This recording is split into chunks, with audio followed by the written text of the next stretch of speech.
Your Majesty, King Felipe, Your Excellency, President Luis, Dr. Javier Ramirez, respected dignitaries, and my dear children. Yesterday, Honorable Justice Sotomayor had said that we have to hand the baton of safeguarding the rule of law over to the next generation.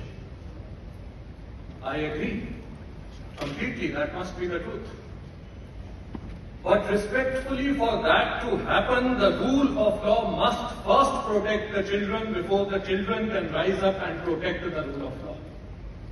So today,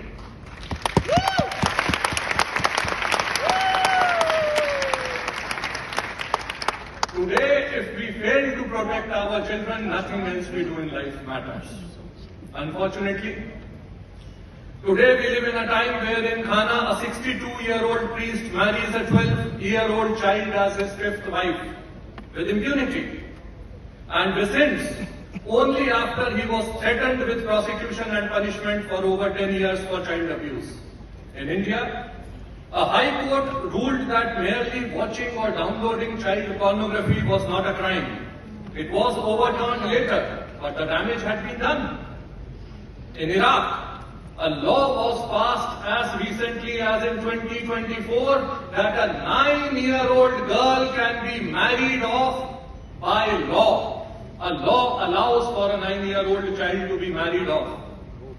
In the US, 37 of the 50 states still do not recognize child marriage as a crime.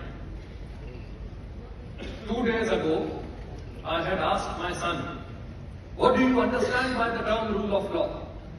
And he said, the rule of law is the difference between justice and evil. So simple, and yet so profound.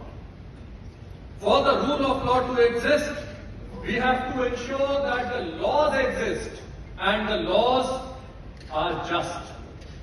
We also have to ensure that the laws are enforced and they do not remain only a piece of paper. And we have to ensure that the laws are interpreted in favor of justice and are not hyper-technically viewed only as words. In the last 2 years in India alone, we have saved over 330,000 children from being married and prevented their child marriages. We have rescued over 85,000 children from child trafficking, prosecuted over 55,000 people in over 50,000 cases. But we recognize that no single organization anywhere in the world can protect children everywhere. 2 days ago, when I first came here to the World Law Congress, I was proud to have come on behalf of Just Rights for Children.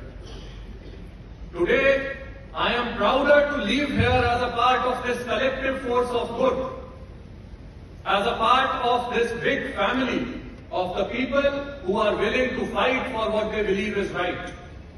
And for that, I would like to thank my friend Javier, the World Jurist Association, and the entire team that has organized this World Law Congress and has given us such a warm welcome and reception from all over the world.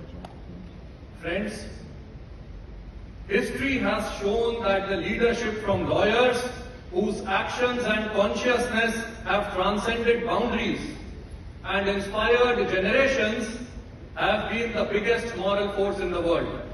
Gandhi, Mandela, King, each has been the beacon of light for what is just.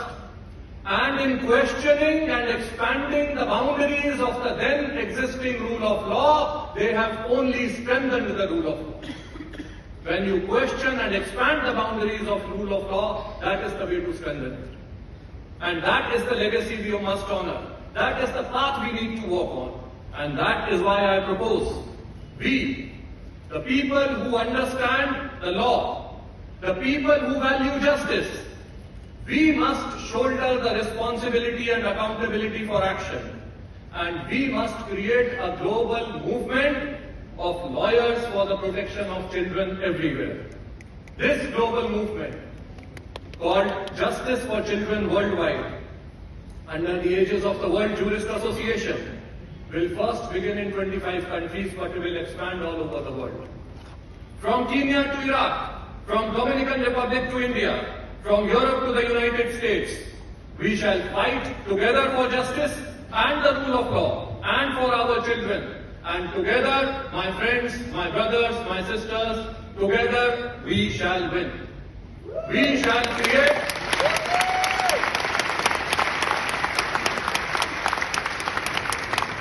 shall create a world that is just. We shall create a world that is just right for our children and that ensures justice for children worldwide. Thank you once again to the people of the Dominican Republic for your warm hospitality, your love, and above all else for your commitment to justice. Thank you very much.